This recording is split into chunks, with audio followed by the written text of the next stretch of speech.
আসসালামু আলাইকুম ওয়া রাহমাতুল্লাহি ওয়া বারাকাতুহু। এই ভিডিওতে আমি আলোচনা করব আমার ডিসপ্লেতে যে টিকটকের লোগোটা দেখতে পাচ্ছেন কিভাবে আমরা এই ধরনের লোগোগুলো ডিজাইন করতে পারি সেই বিষয়টা আজকের এই ভিডিওতে আলোচনা করব। তো এটা কিন্তু হচ্ছে প্রিভিউ, অরিজিনাল ডিজাইন হচ্ছে এটা, যেটা মূলত অ্যাডোবি ইলাস্ট্রেটর দিয়ে তৈরি করা হয়েছে গ্রিড লাইন ইউজ করে। তারপর মূলত প্রিভিউটা আমাদের ফটোশপে ব্যবহার করা হয়েছে মকআপের মাধ্যমে। তো আমি দুইটা প্রসেসে আপনাদের দেখাবো। প্রথমত আমরা এই মেন ডিজাইনটা তৈরি করে আগে শিখব। তো তার জন্য আমি এখান থেকে এই ডিজাইনটাকে সিলেক্ট করে ডিলিট করে দিচ্ছি। এখানে মূলত আমরা আমাদের ডিজাইনটাকে তৈরি করব। তো ডিজাইনটাকে তৈরি করার জন্য আমরা চলে যাব টুল প্যানেলে। এখান থেকে যে লাইন টুলটি রয়েছে লাইন টুলটিকে সিলেক্ট করে নিব। এরপর কিবোর্ড থেকে শিফট বাটন প্রেস করে ধরে ড্র্যাগ করে এরকম একটা লাইন আমরা ড্র করে নিব। ড্র করার পর এই লাইনটাকে সিলেক্ট করে নিব। এখান থেকে যদি আপনি ফিল কালার দেওয়া থাকে ফিল কালারটাকে অফ করে নেবেন এবং স্টকে ক্লিক করে এখানে একটা স্টক কালার দিয়ে দিবেন এবং স্টকের সাইজটা এখান থেকে 1 দিয়ে রাখবেন, ঠিক আছে। এরপর সিলেকশন টুল দিয়ে এটাকে সিলেক্ট করবেন। কিবোর্ড থেকে অল্টার বাটন প্রেস করে ড্র্যাগ করে একটা কপি করবেন এবং শিফট বাটন ধরে নেবেন। তারপরে কিবোর্ড থেকে কন্ট্রোল ডি প্রেস করে ডুপ্লিকেট করবেন। তিনটা হবে, মোট 8টা নেব আমরা। 3টা 4টা 5টা 6টা 7টা 8টা, মোট আমরা এখানে 8টা লাইন তৈরি করে নেব। তারপরে এই 8টাকে একসাথে সিলেক্ট করব। তারপর কিবোর্ড থেকে কন্ট্রোল সি দিব, তারপর কিবোর্ড থেকে কন্ট্রোল এফ দিব। দেওয়ার পরে কিবোর্ড থেকে শিফট বাটন প্রেস করে রোটেট করে দেব এভাবে। এরপরে এই সবগুলোকে একসাথে সিলেক্ট করে আমি কিবোর্ড থেকে কন্ট্রোল জি দিয়ে গ্রুপ করলাম। তারপর হরিজন্টাল এবং ভার্টিক্যাল সেন্টার করে দিচ্ছি। এটাতে মূলত এখন আমরা আমাদের ডিজাইনটা করব। তো এটাকে আমি একটু জুম করে নিচ্ছি কাজটাকে সুন্দরভাবে করার জন্য। আমি এই অংশটাকে একটু জুম করে নিচ্ছি যা বড় করে আপনারা দেখতে পারেন। চলে যাব টুল প্যানেলে। এখান থেকে আমাদের যে ইলিপস টুলটি রয়েছে ইলিপস টুলটাকে সিলেক্ট করব। তো এই দিক থেকে আমাদের এই যে 1 2 3 4 5 এই 5 নাম্বার পয়েন্টের আমি এখানে একটা ক্লিক করতেছি। ক্লিক করে আমি ড্র্যাগ করে একটা শেপ ড্র করে নিচ্ছি, লাইক দিস। এটুকু নিলাম। দেন এই শেপটাকে আমি নিচের দিকে 4 নাম্বার পয়েন্ট 1 2 3 4 এই 4 নাম্বার পয়েন্টটাকে আমি অ্যাডজাস্ট করে বসাবো এখানে। ওকে, তো আমি যেভাবে নিচে কাজটা আপনারা এইভাবে করবেন তাহলে পারফেক্টলি এইভাবে কিন্তু করতে পারবেন। তো এই শেপটা আমি এখানে যেভাবে বসালাম যে এদিক থেকে 1 2 3 4 5টা থাকবে আর উপর থেকে 4টা থাকবে, 1 2 3 4, ঠিক আছে। এইভাবে নেবেন। তারপর এটাকে সিলেক্ট করে নিচ্ছি।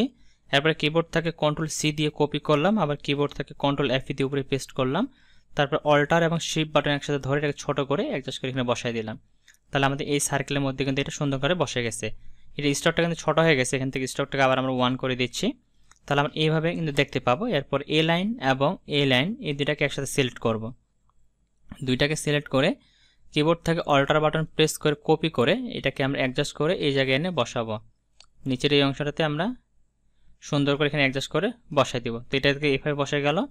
তো যখন বসে যাবে পুরোটাই আপনাদের এখানে, তারপর এইখানে যে স্পেসটা দেখতে পাচ্ছেন এখানে স্পেসটা অনেক বেশি দেখাচ্ছে।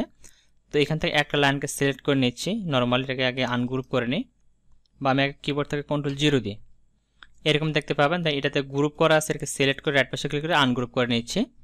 তারপর আমি এই লাইনটাকে সিলেক্ট করে নিচ্ছি। তারপর অল্টার বাটন প্রেস করে হালকা একটা মিডল বরাবর নিয়ে যাচ্ছি। ওকে, এটুকু রাখলাম। তো মোট আমি এইভাবে একটা গ্রিড লাইন ইউজ করে বা শেপ ইউজ করে একটা ফরম্যাট রেডি করলাম। এখন সম্পূর্ণটাকে একসাথে সিলেক্ট করব। সিলেক্ট করার পর আমি জুম টুলে ক্লিক করে একটু জুম করে নিচ্ছি জিনিসটা আরও পারফেক্টলি করার জন্য। ওকে, এবারে দেখেন টুল প্যানেলে যাব। এখান থেকে যে আমাদের শেপ বিল্ডার টুলটি রয়েছে এটাকে সিলেক্ট করে নেব। দেন ফিল কালারে ক্লিক করে এখান থেকে একটা কালার চুজ করে নেব।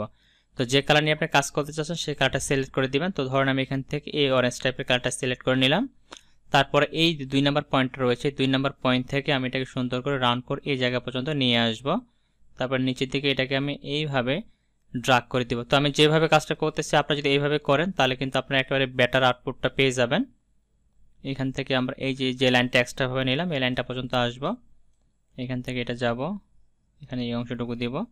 তো পুরোটাই আমরা সুন্দর করে কিন্তু নিয়ে নেব। একটু জুম করে নিচ্ছি আর একটু, কোনো জায়গায় যেন গ্যাপ না থাকে। এই যে পয়েন্টগুলো আছে পয়েন্টগুলো যেন ভালো করে আমাদের অ্যাডজাস্ট হয় এই দিকটাতে খেয়াল রাখবেন। তো ঠিক আছে, এটা পুরোটাই এখানে এটা আমাদের ঠিক আছে। তারপর নিচের দিকে এটা পুরো ঠিক আছে। আর একটু জুম করে নিতে পারি। এই জায়গাটা একটু কেমন জানি দেখাচ্ছে, এই জায়গাটা দেখি। এই জায়গাটা মানে একটু এক্সট্রা আছে, তার জন্য এখান থেকে শেপ বিল্ড টুলে ক্লিক করে আমরা এই লাইনটাকে এখানে অ্যাডজাস্ট করে নিতে পারি। তারপর এইদিকে মনে হয় একটু এক্সট্রা আছে, এটাকে অ্যাডজাস্ট করে নেব। তো এই যে জায়গাগুলো সারা যাবে এই জায়গাগুলো কিন্তু ধরে নিতে হবে। ধরে নিলে আমরা আউটপুটটা কিন্তু খুব সুন্দরভাবে পাবো। এদিকে ঠিক আছে, এদিকে পুরোটা একটু দেখে নেব। এখানে একটু মনে হয় অ্যাডজাস্ট হয়েছে কিনা একটু দেখি। এদিকে এটা বেশি হয়ে যাচ্ছে, এখানে এটুকু ঠিক আছে। যদি আমার এখানে লাইনটা একটু দূরে সরে আসে, এটা হয়তো একটু কাছাকাছি থাকতো পাতগুলো। আচ্ছা, আমি লাইনের পার্টটা একটু ভিতর থেকে অ্যাডজাস্ট করে দিচ্ছি। এই পয়েন্টটাকে ধরে একটু ভিতরে, আচ্ছা কন্ট্রোল জেড দিই, শুধু এই পয়েন্টটাকে ধরে আমি এটার সাথে অ্যাডজাস্ট করে দিলাম, তাই এটা মিলে যাবে। দেন এই পয়েন্টটাকে সিলেক্ট করে নিচ্ছি, এটাকেও আমি এখানে অ্যাডজাস্ট করে দিচ্ছি। এই সুন্দর কিন্তু জিনিসগুলো মিলে যাবে। তো যখন মিলে যাবে আমাদেরকে এইভাবে নিতে হবে, তাহলে মূলত আমরা আউটপুটটা খুব সুন্দরভাবে পাবো। ওকে, কন্ট্রোল 0 দিচ্ছি, এরপরে বাইরে ক্লিক করব। বাইরে ক্লিক করে এখান থেকে আমরা ম্যাজিক কন্ট্রোলে ক্লিক করে যে কোনো একটা লাইনের উপরে ক্লিক করব, সম্পূর্ণ লাইনগুলো সিলেক্ট হবে। দেন কিবোর্ড থেকে ডিলিট বাটনে প্রেস করে ডিলিট করে দিব, তাহলে আমাদের শুধু মেন ফরম্যাটটা থাকবে। এটাকে সিলেক্ট করব, এখান থেকে স্টকটাকে আমি অফ করে দিচ্ছি। দেন এই ডিজাইনটাকে সিলেক্ট করে অল্ট এবং শিফট বাটন একটু বড় করে দিচ্ছি।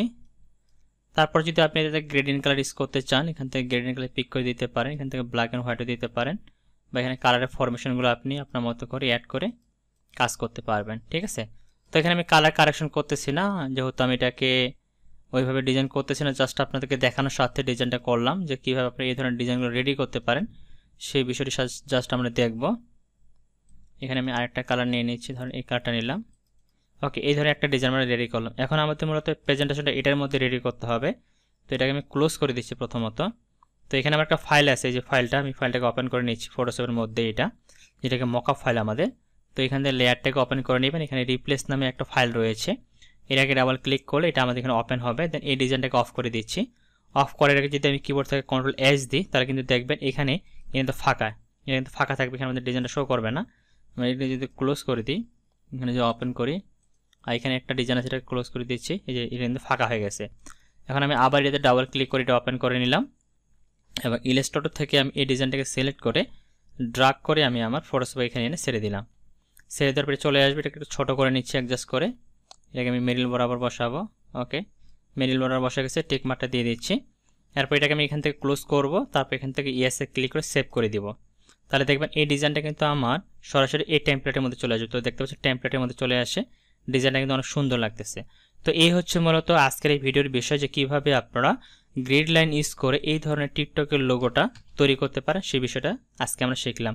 যদি এই ভিডিও থেকে কিছু শিখে থাকেন বা এই বিষয় থেকে এই ভিডিও থেকে কিছু জানতে পারেন, তাহলে অবশ্যই ভিডিওতে লাইক, কমেন্ট এবং চ্যানেলটিকে সাবস্ক্রাইব করতে ভুলবেন না পরবর্তী ভিডিওগুলো সবার আগে দেখার জন্য। তো আপনাদের সকলের সুস্বাস্থ্য কামনা করে আজকে এই ভিডিও এখানে শেষ করতেছি। সবাই ভালো থাকবেন, সুস্থ থাকবেন, দেখা হবে নেক্সট ভিডিওতে। আল্লাহ হাফেজ।